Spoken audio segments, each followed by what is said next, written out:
why why the scene is in a story. And the reason this is important, we all get carried away writing, and sometimes you write a scene that seems great when you're writing it, but when you're looking at it in the context of your story as a whole, it doesn't make sense for the story you're telling. And so you need to know, why is every scene in your story? And once you know why, does the purpose relate to the overall plot? So it all has to come back to your main storyline, and each scene has to be there for a reason.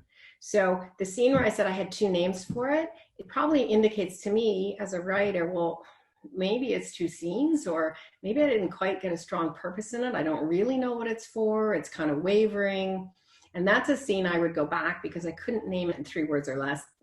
And I actually put two different scene names on it.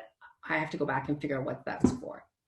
The other thing is, that's a small example, but you can have scenes with way too many purposes. And if it gets that, the scene starts to, it'll confuse the reader. And so you want to really look at what is the main purpose. And then I go through my list and I keep track. And here's just a little screenshot in Storyteller of the types of things I'm doing. So at the beginning, it's a character introduction, and then maybe I have some character development, building suspense, that sort of thing. And that's what I mean by the purpose of the scene.